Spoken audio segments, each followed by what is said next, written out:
In Milwaukee, you break the Hawks record for single most steals in a season, 213.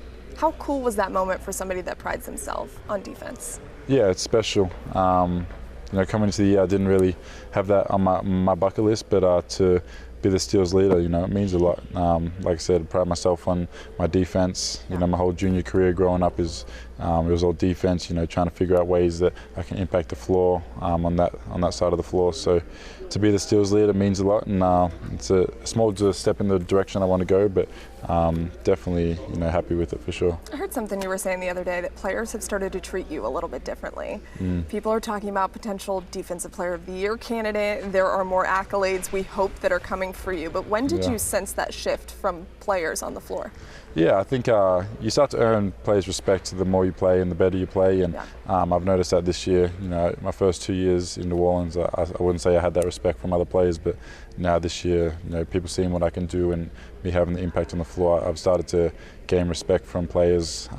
That's a cool thing. You want your opposing players to respect you, and a lot of the time, they bring the ball up, I'm pressuring them, they're getting off it, which shows that they don't want any part of it. But the Defensive Player of the Year is we've got 7 games left in the year, 8 games left, so it's right there, it's up for grabs. So I'm going to make a big push to the end of the year to get my name in the conversation for it. Trae Young just talked about you being a security for him, not only offensively but defensively as well. You love that, just hearing that. What does it mean to you to have Trae say something like that? Yeah, Trae's my guy. We built a really good connection this year here in Atlanta, and obviously, we play a lot together on the floor. So for him to see what I do out there and me be able to help him, especially on the defensive end of the floor, but a little bit on the offensive end of the floor as well.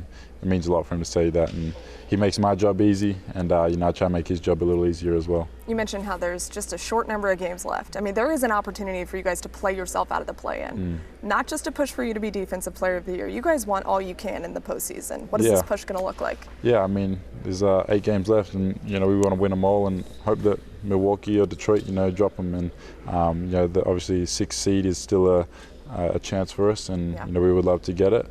But I think we can only focus on ourselves right now and go out there and win games. And we're in a pretty good spot right now with the home court advantage in the play-in. So we want to keep that, at the least, because home court's a big advantage. So we got to make a push, focus on ourselves, and come out, every game with the right mentality. You've got a lot of nicknames. Great Barrier Thief is apparently the one that has stuck the most. Which one's your favorite? Yeah, Great Barrier Thief stuck. I've got a lot of locker room nicknames that I probably can't mention from Larry, but Great Barrier Thief. Obviously being from Australia, Great Barrier Reef. Crocodile Dundee, I saw. Crocodile Dundee, yeah, that was another one. So I think I like Great Barrier Thief. It's probably the main one that stuck, and the one that teammates call me thief and stuff like that. So I think I enjoy that for sure. Who gave it to you? It was Larry Nance. He gave me some nicknames in New Orleans. He gave me some nicknames here. But the Great Barrier Thief one stuck, so credit to him for sure. You are in the middle of 2 brothers. Your little brother right now is playing basketball. You mentioned your dad plays basketball. How cool is it to be surrounded by people who know and love the game just like you do? Yeah, my whole family's a bunch of athletes.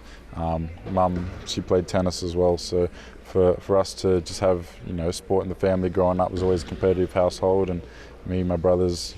My dad, when he was a little younger, would be out backyard playing against each other, and obviously, I watched Dad growing up, following his footsteps, playing for the Bendigo Braves.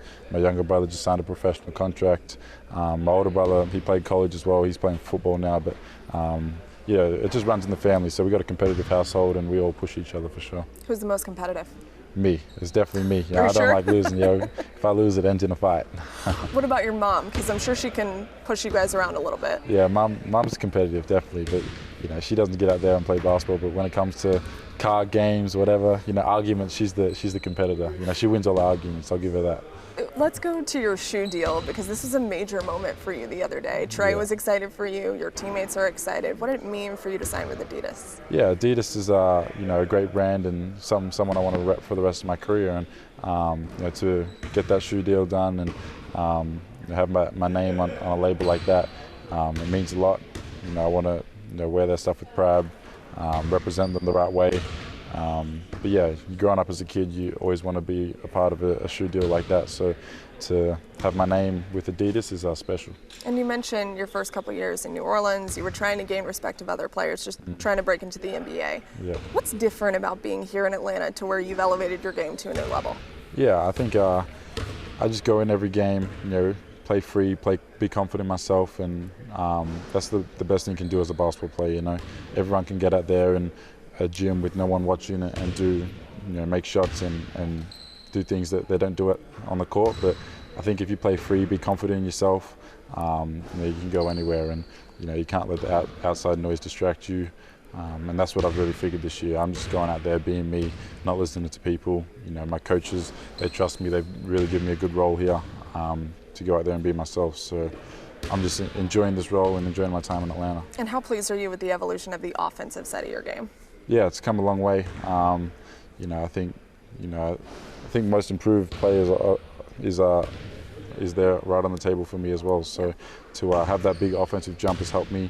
Playing with a guy like Trae who draws so much attention from the defense, I'm able to find gaps and stuff, and he's going to find me. And we're building that chemistry, that camaraderie. And I think as a team, as a whole, we're just getting better every game. And we got a really good young core that hopefully we can keep together and build into something great in the future. All these accolades that we keep mentioning that are on the table for you, is there one that stands out in your mind that you're like, I really need to get this? I need to get that Defensive Player of the Year. Like I said, growing up, I pride myself on that end of the floor. I've put a lot of work into it. I study the game every night. I watch teams before I play them, pick teams apart, like where I can find little parts of my game to get an edge over my opponents. So it would be a good reward for effort if I was able to get that.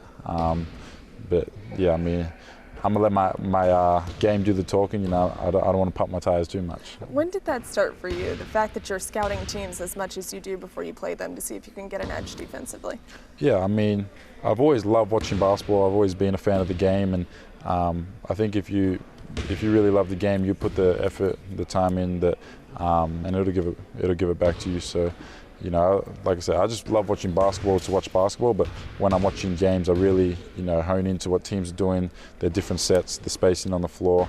So it's been something I've always done since a junior. When I was 14, 15 years old, I watched scouts on teams that I played and really just, dove into the finer details of how I can, go out there and make an impact. Okay, last question. Let's talk about Australia for just a second, because I know your teammates probably have a lot of questions about Australia if they've never been there. Yeah. What's the craziest question you've ever got about where you're from?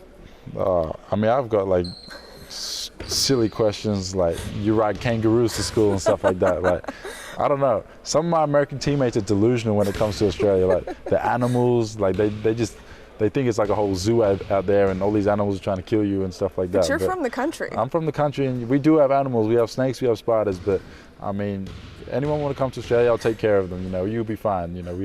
It's good fun, and I'll keep you away from all those little insects and snakes if you're really scared of them. You say little, but we've seen pictures. Oh yeah, they're not little, but I'll keep you away from them. You'll be safe if you come with me to. If my teammates come with me to Australia, they'll be safe for sure.